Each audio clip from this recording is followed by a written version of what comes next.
नमस्कार, news track के Y factor में आपका स्वागत है। मैं योगेश मिश्र। बाबा रामदेव से शायद ही कोई आज की तारीख में अपरिचित हो। उसके परिचय का आधार बाबा रामदेव का योग हो सकता है, उनकी बहुराष्ट्रीय कंपनी की तरह की पतंजलि हो सकती है, उसका कोई उत्पाद हो सकता है, या उनके भ्रामक विज्ञापन भी हो सकते हैं। पर बाबा रामदेव से अपरिचय की उम्मीद किसी से भी करना आज की तारीख में जरूर बेईमानी होगी। लेकिन इन दिनों बाबा को उनके किए पर कई बार पछताना पड़ रहा है। अदालत से लेकर के सरकार तक तमाम चाबुक बाबा पर लगातार चल रही है।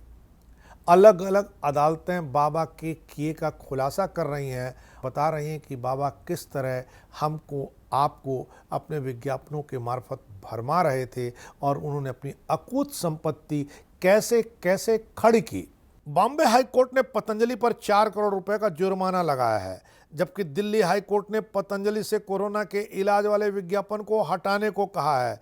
सुप्रीम कोर्ट ने पतंजलि आयुर्वेद के भ्रामक विज्ञापन से जुड़े विवाद में केंद्र सरकार को हिदायत दी है। 29 जुलाई को बॉम्बे हाई कोर्ट ने पतंजलि आयुर्वेद पर 4 करोड़ रुपए का जुर्माना ठोका।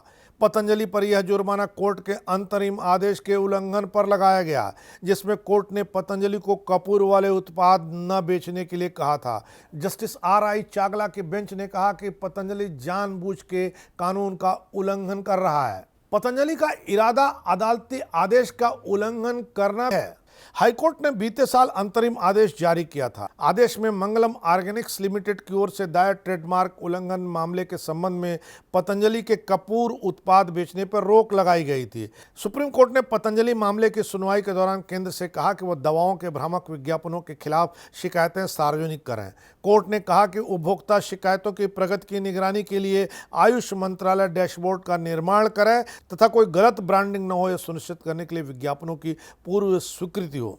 जस्टिस हिमा कोहली और संदीप मेहता की पीठ ने यह सुझाव इस बात पर गौर करने के बाद दिया कि ऐसे शिकायतों की प्रगति की निगरानी करने में कई बाधाएं हैं, खासकर तब जब ऐसी शिकायतों को राज्य लाइसेंसिंग अधिकारियों द्वारा एक राज्य से दूसरे राज्य में भेजा जाता है। इसमें औषधि और प्रसाधन सामग्री अधिनियम 1940 के तहत अभियोजन में भी बाधाएं आती हैं, क्योंकि ऐसी शिकायतों पर की गई कार्रवाई का कोई डेटा उपलब्ध ही नहीं होता है। भारतीय चिकित्सा संघ ने रामदेव के खिलाफ एक ऐसी याचिका दायर की है, जिस याचिका में रामदेव पर यह आरोप लगाया गया है कि उन्होंने भ्रामक विज्ञापनों के मार्फत एलोपैथी को बदनाम करने की कोशिश की, अपने कोरोना दवा का एक भ्रामक विज्ञापन किया, कहा कि पतंजलि द्वारा निर्मित कोरोनिल कोरोना की अचूक दवा है। समय के साथ साथ इस मामले का दायरा पतंजलि द्वारा की गई चूकों से आगे बढ़कर अन्य लोगों द्वारा भ्रामक विज्ञापनों का समर्थन करने वाले सेलिब्रिटी, प्रभावशाली व्यक्तियों की जिम्मेदारी, आधुनिक चिकित्सा में अनैतिक व्यवहार आदि जैसे बड़े मुद्दों तक फैल गया है।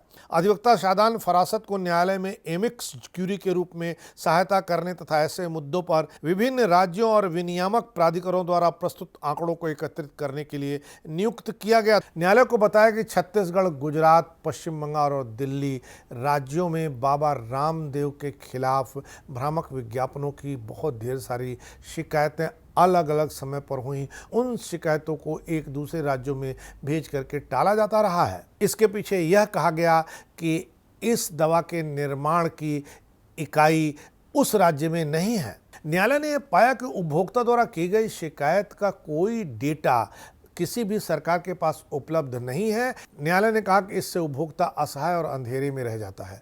लिहाजा आयुष मंत्रालय किसी भी स्थिति में एक डैशबोर्ड का निर्माण करे।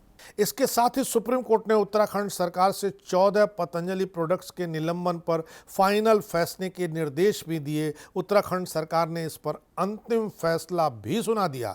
उधर दिल्ली उच्च न्यायालय ने पतंजलि आयुर्वेद और बाबा रामदेव सहित इसके प्रवर्तकों को आदेश दिया कि वे उन दावों को वापस लें जिनमें कहा गया कि कोरोना महामारी के दौरान लाखों लोगों की मौत के लिए एलोपैथी डॉक्टर जिम्मेदार हैं, जबकि पतंजलि के कोरोनिल को इलाज के रूप में प्रचारित किया जा रहा है। न्यायमूर्ति अनूप जयराम भंभानी ने रामदेव, उनके सहयोगी आचार्य बालकृष्ण और पतंजलि आयुर्वेद को इस तरह के आरोप लगाने से रोकते हुए एक अंतरिम आदेश पारित किया।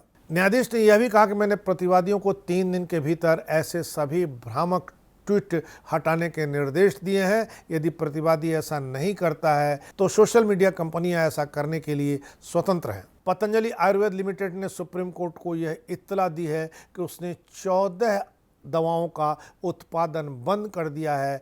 उत्तराखंड सरकार ने दवाओं को बंद करने के निर्देश जारी कर दिए हैं। पतंजलि कंपनी ने जस्टिस हिमा कोहली और संदीप मेहता की पीठ को यह भी बताया कि उसने 5,606 फ्रेंचाइजी स्टोर को इन उत्पादों को वापस लेने के निर्देश जारी किए हैं। मीडिया प्लेटफॉर्म को भी 14 उत्पादों के किसी भी रूप में जारी विज्ञापन को वापस लेने का निर्देश दिया है।